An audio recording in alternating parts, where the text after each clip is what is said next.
Itong asawa ko, as in talagang kinusuksok niya yung kamay ko dun sa may bulsa niya kasi nga nahawakan niya kanina, malamig nga daw. Malamig din kasi talaga ng panahon ngayon. Kahit sabihing may araw, as in talagang malamig. Buti na lang talaga medyo makapal din yung aming jacket. At kita din yung tanawin dito. Napakaganda, nakaka-relax talaga siya, guys. At ito na nga, ito na. Ang ganda-ganda, guys. Tingnan nyo naman yan. Para na rin namin kayong kasama. Sin talagang, ito yung nakita ko dun sa may balita. Para ako nananaginip.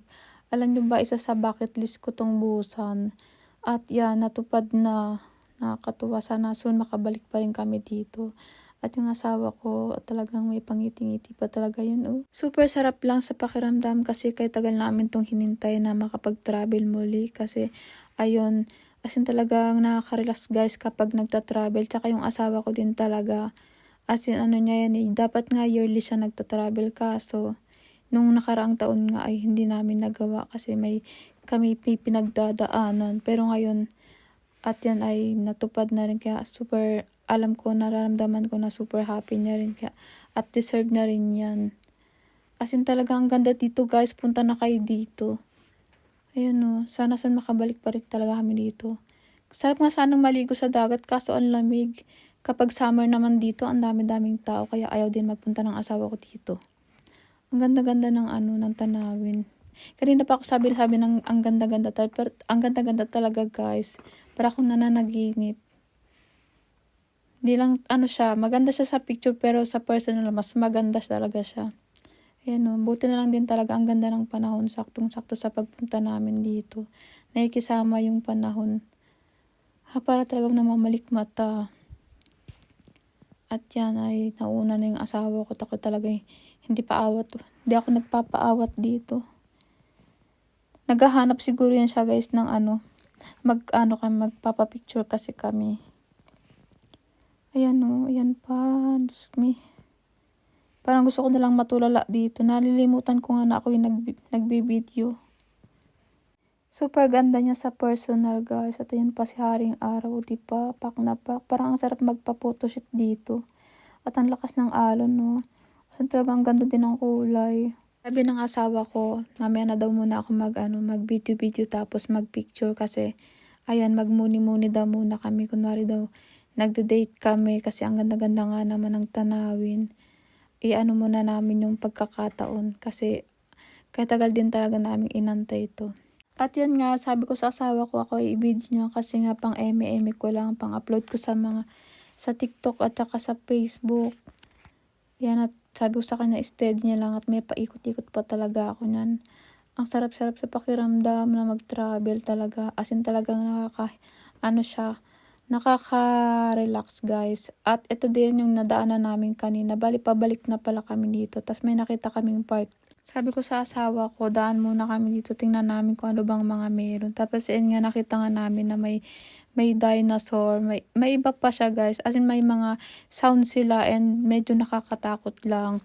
Kung mga bata, sabi ko dito baka matakot. Pero kahit nga ako parang natatakot din ako. Kasi ayan nga't gumagalaw-galaw din yung ulo. Tapos yung tunog niya talaga parang tunay. Sabi ko sa kanya mag-picture muna kami dito. Tsaka mag-video.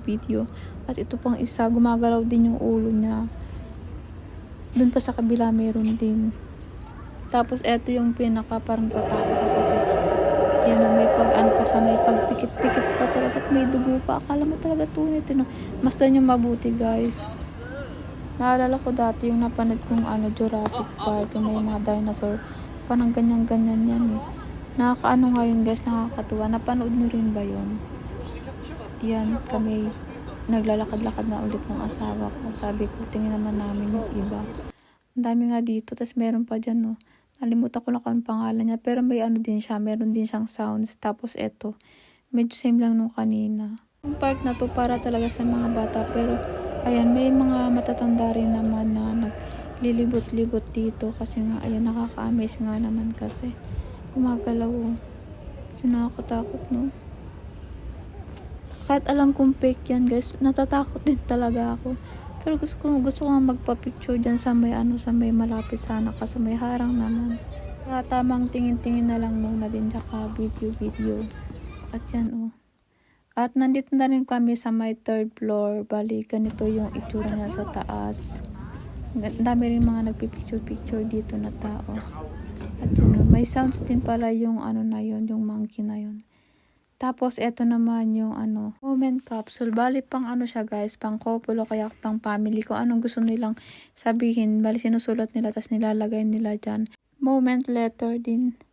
At yan, nandito na rin pala kami guys sa hotel na binook ng asawa ko bago kami magpunta rito.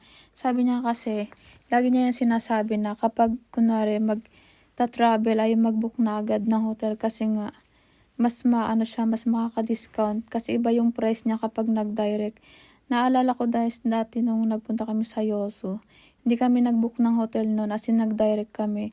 As in sabi niya mas mahal do talaga kapag direct, hindi katulad kapag nag-book, iba yung price, makaka-discount din talaga.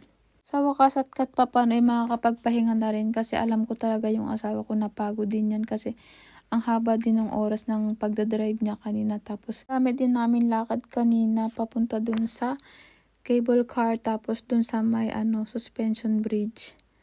Itur ko kayo guys ng kaunti dito. Simple lang din naman itong kwarto. Pagpasok nyo, ayan, bubungad agad yung kama. Tapos meron din dong table, TV, tapos may computer. Tapos ayan, may CR. Bali hiwalay yung niya guys, yung bathtub tapos yung pinaka-CR. Din sila ng coffee, tapos yung mga towel, tapos yung iba pang karaniwang nakikita sa hotel.